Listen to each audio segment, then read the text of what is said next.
Welcome to the world today. I'm Amarachi Ubani. Here's what's coming up within the half hour. Venezuelan President Nicolas Maduro to appear at a New York court charged with various drugs and weapons offenses. The Hungarian Prime Minister Viktor Orban, with Maduro out, says the U.S. now controls 40 to 50% of global oil reserves. Plus, Iran condemns the capture of the Venezuelan president, but worries about its impact on its country. Let's begin the world today. Venezuelan President Nicolas Maduro is appearing at a court in New York today, having been transferred earlier in handcuffs.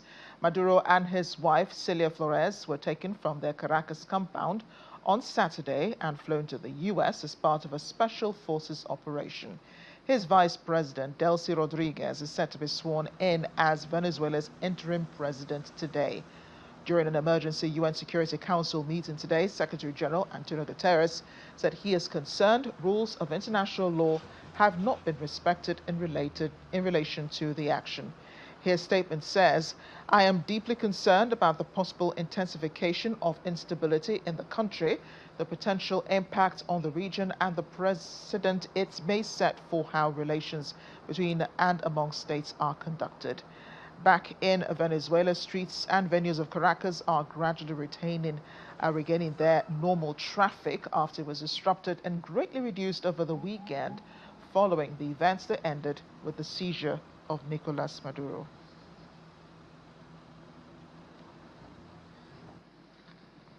There have been growing reactions around the world regarding what happened in Venezuela on Saturday. China's Minister of Foreign Affairs spokesperson Li Jiang today conveyed Beijing's strong opposition to the U.S. capture of Nicolas Maduro, who was arrested during an operation in Caracas on Saturday. According to him, the U.S. actions clearly violate international law and basic norms of international relations. China calls on the U.S. to ensure the safety of President Maduro and his wife, immediately release them, cease subverting the Venezuelan government, according to Lin. He called on the UN Security Council to convene for discussions on the issue, affirming that Beijing is ready to cooperate with Venezuela regardless of changes in its political situation. During the press conference, Lin also demanded that the U.S. not use the China threat for its own interests in response to President Donald Trump's remarks on Greenland. Cuban experts are urging people to be prepared for a possible scenario of aggression against the island following the comments by President Donald Trump that Washington will end up talking about Cuba, which was made after the military operation in Venezuela that led to the capture of President Nicolas Maduro and his wife. During a press conference in Mar-a-Lago, in which he reported on the operation against Maduro on Saturday, the president, Donald Trump, described Cuba as a failed nation and maintained that the system in place on the island is not good, without detailing possible actions. In an exclusive interview from Havana, a doctor of education sciences and professor at the University of Havana, Ileana Dopico Mateo, said that Cuba also faces a threat following Saturday's strikes on Venezuela, adding that she hopes the U.S. will come to its senses. The academic said that unity is key in the current scenario and warned that an invasion could kill anyone. Bullets and bombs have no name and have no direction, according to her. We're not going to gain anything. On the contrary, they will come to trample us. They will come to take extreme measures, warned Mateo. Independent researcher Armando Plascencia says conclusions must be drawn from previous U.S. action in other countries.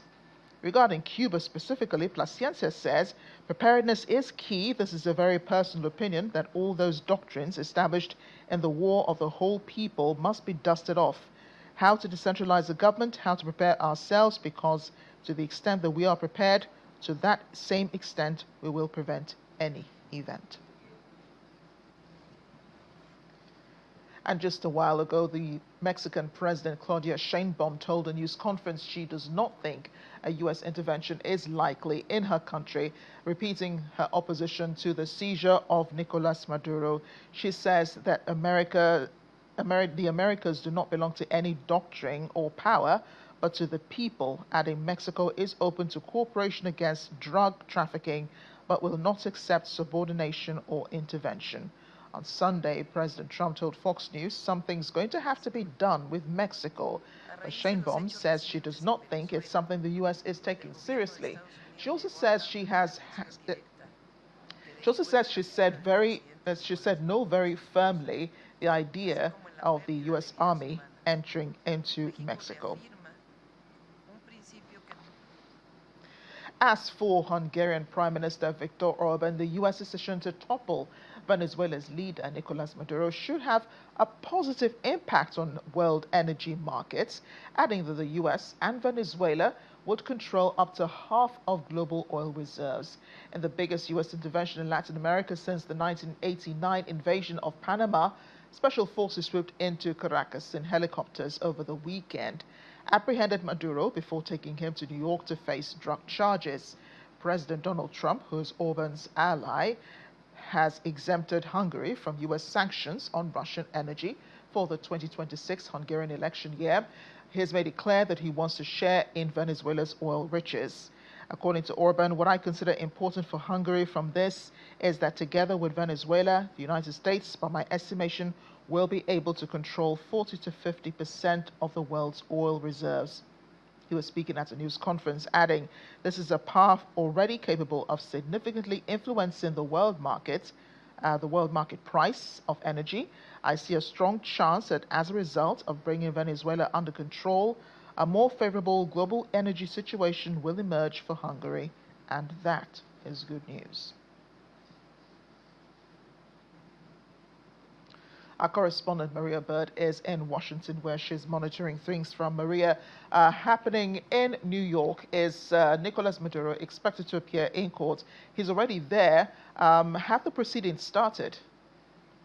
The proceedings are scheduled to start in just a little bit.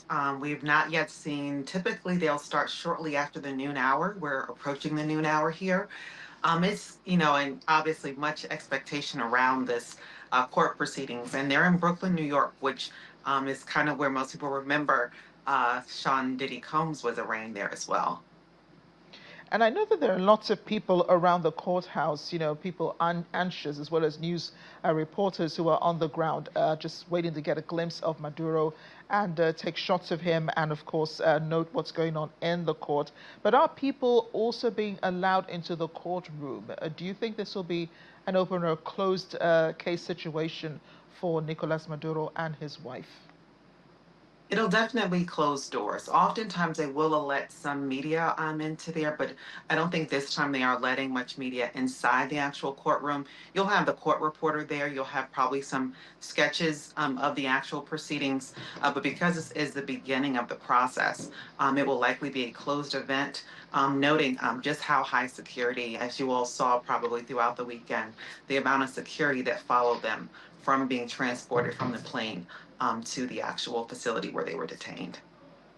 And speaking about security, Maria, I mean, the Venezuelan president, well, now ousted president, has been moved about with a lot of security, armored vehicles on the road, more than the usual number of cars that accompany VIPs in this instance. Are New Yorkers or even Americans really eager to see how this pans out? Just wondering if you have had a view of, what's going on in New York, if people are really interested or just going about their normal businesses, regardless of what's happening.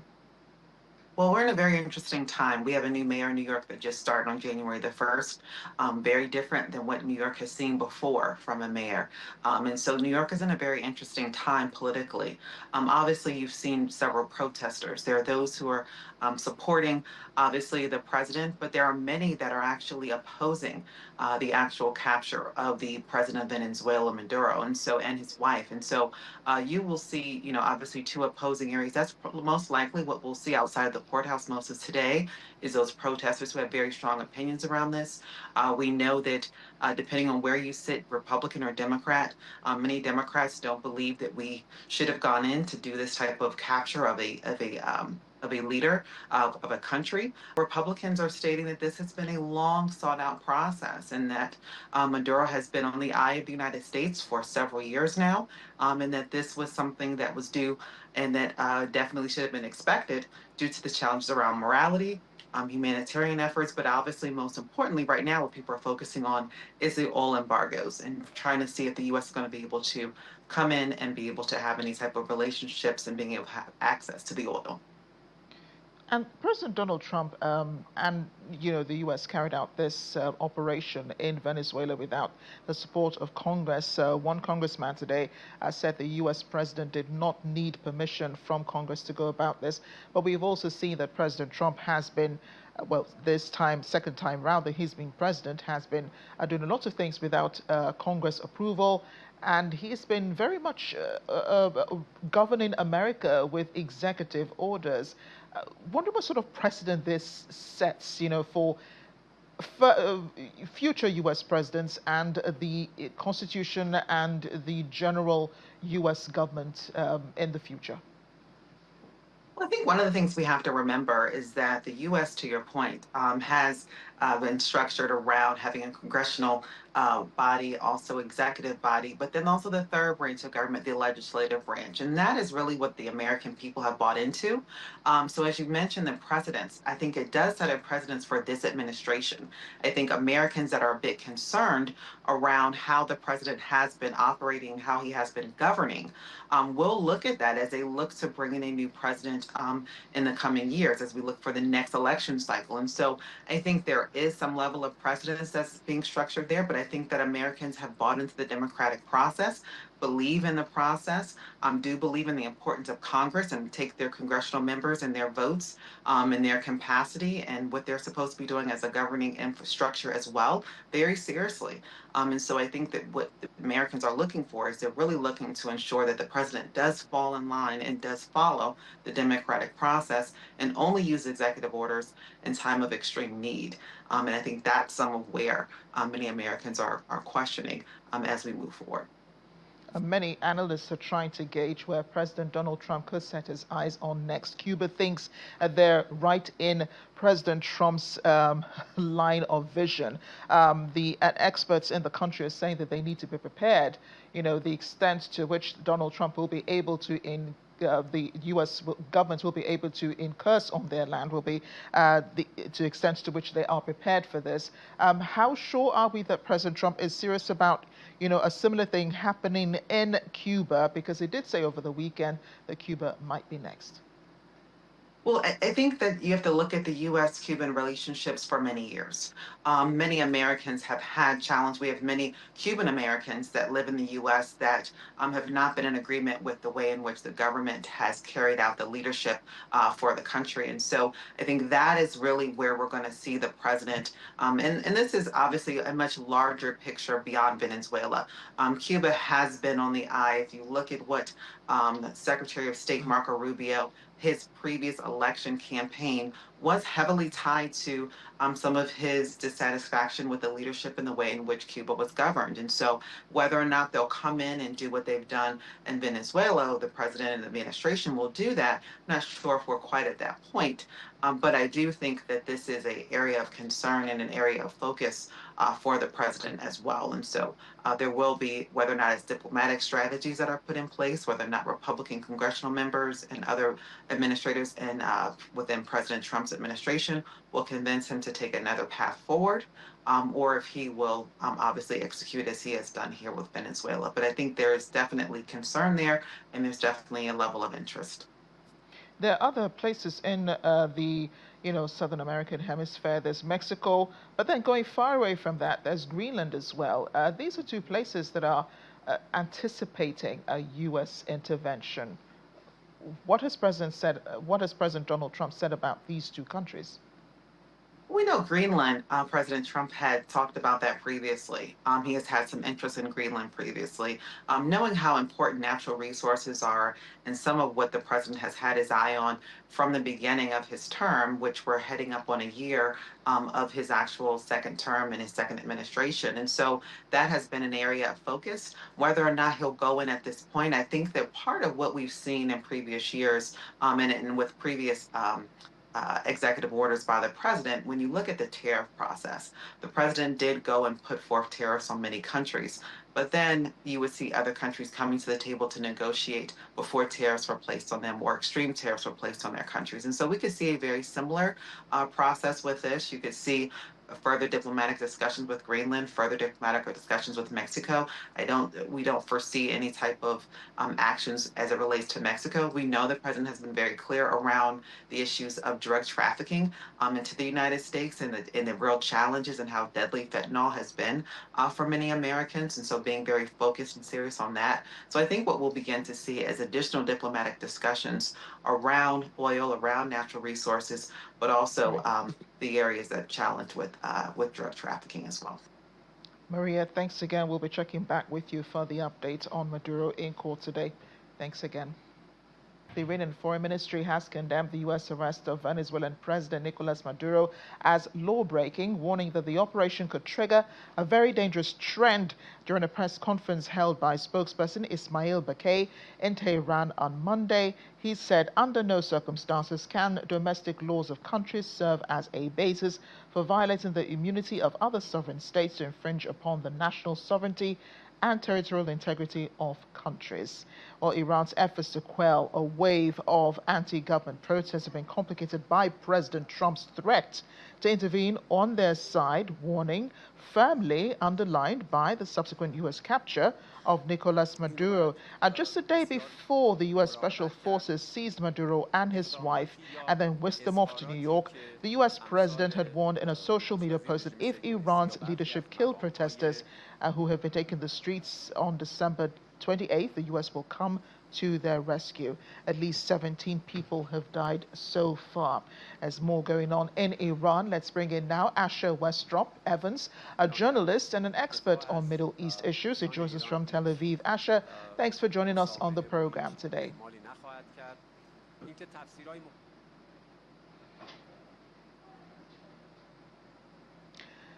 Asher, I'm hoping, great, there you are. Thanks for joining us on the program. And let's talk about, how what happened in Venezuela impacts on Iran.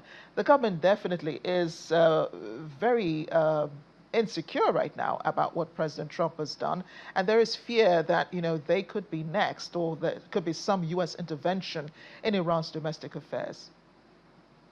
Most certainly, there is deep fear and concern across Iran that this strike by the United States, making a strike on Caracas, the capital of Venezuela, and taking Nicolas Maduro and his wife to New York, that this sets a precedent for further attacks of this kind by the United States in nations across the world. And Iran would seem to be in the center of the crosshairs for any future strikes by U.S. forces, whether it be on direct regime targets or, as we saw in the past, on military assets, such as in that Operation Midnight Hammer that struck the Fordo nuclear enrichment plant there inside Iran at the end of the 12-day war with Israel.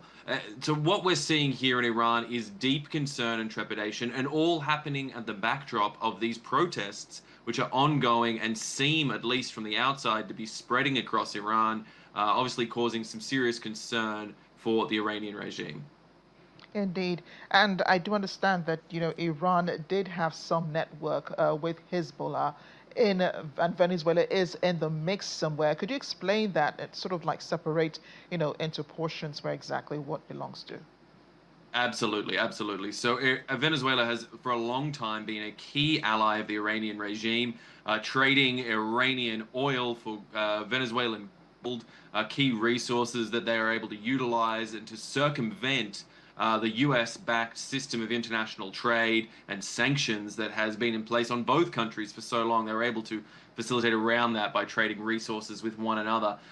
As you mentioned as well, Hezbollah, obviously also in the mix. The terror organization based primarily in southern Lebanon had financial backers and networks that operated through Venezuela, utilizing channels as well to equally circumvent the sanctions of the international system.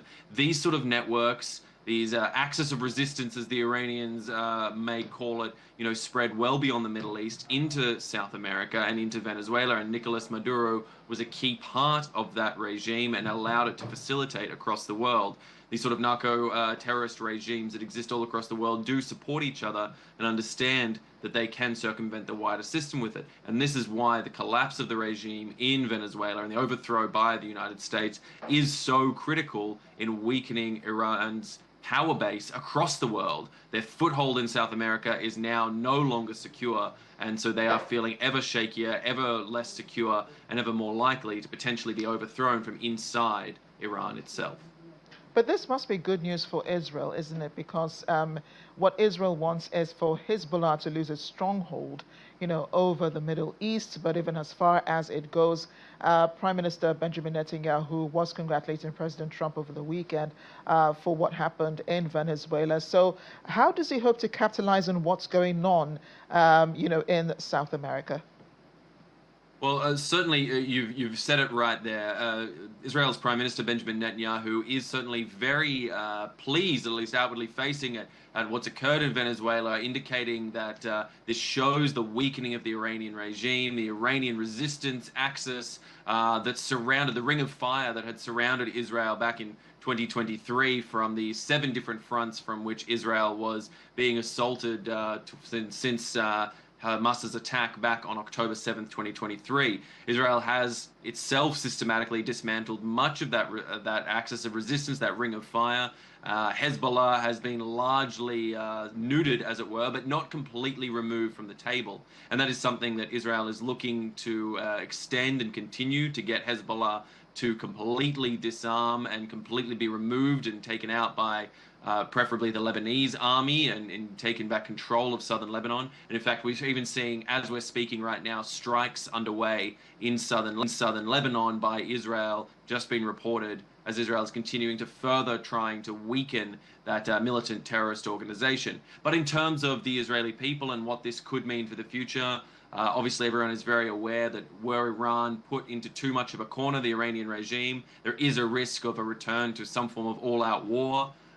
Israel was certainly battered and bruised in that war, even though it maintained air superiority over Tehran during the entirety of the 12 days, but it is still something that the average Israeli is not eager to return to if that option were avoidable. Well, many days ahead of us for us to continue analyzing what's been going on. Thanks again, Asher, for making time to be with us. My pleasure. Now, the U.S. capture of Venezuela's President Nicolas Maduro is a lesson for dictatorial governments and leaders who are clinging to power that some other actors could change the game. According to career diplomat and former permanent secretary at the Nigerian Ministry of Foreign Affairs, Ambassador Joe Keshi, he was speaking alongside international affairs analyst Ibrahim Anoba on our current affairs program, Diplomatic Channel.